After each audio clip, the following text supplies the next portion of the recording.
The quiet suburb of Elgrove had never witnessed anything more criminal than the occasional stolen bicycle. But the peaceful facade was shattered when the body of a well-known local, Tom Berenger, was discovered in the alley behind Jim's jazz club, a clean shot to the back of the head, ending his life prematurely. Detective Linda Hart was assigned the case. A veteran on the force, her instincts were as sharp as ever. She started at the jazz club itself, where the locals gathered to drown their sorrows in music and dark liquors. After speaking to a few regulars, it became clear that Tom wasn't just a casual visitor. The club was a significant part of his weekly routine. Jim, the club owner, was an old friend of Tom's and visibly distressed by his death. He recounted the events of the night to Linda. Tom had been in good spirits, laughing over a game of cards in the corner booth. But there was someone new in the group that night, a fact that Jim pointed out with a furrowed brow. The man, who went by the name of Rick, didn't fit the usual clientele.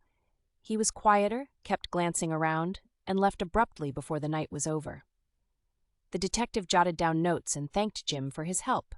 Her next stop was Tom's widow, Sarah Berenger. The woman was still in shock. Through tears, she told Linda about the recent threats Tom had received over a business deal gone sour.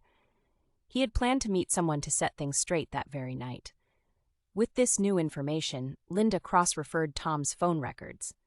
A number cropped up frequently in the days leading to his death, registered to a Richard Mallory. Could this Rick be the same person?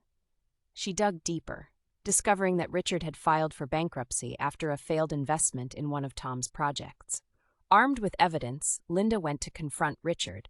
His house was on the outskirts of Elgrove, a dilapidated structure that mirrored his financial ruin. The man who answered the door had the same uneasy presence as the newcomer Jim described. Under the weight of Linda's questioning, Richard broke down. He confessed to meeting Tom, hoping to resolve their financial dispute. But things had escalated, and in a panic, he had shot Tom.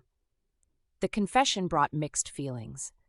The community mourned the loss of Tom and pondered the fragile nature of trust and friendship.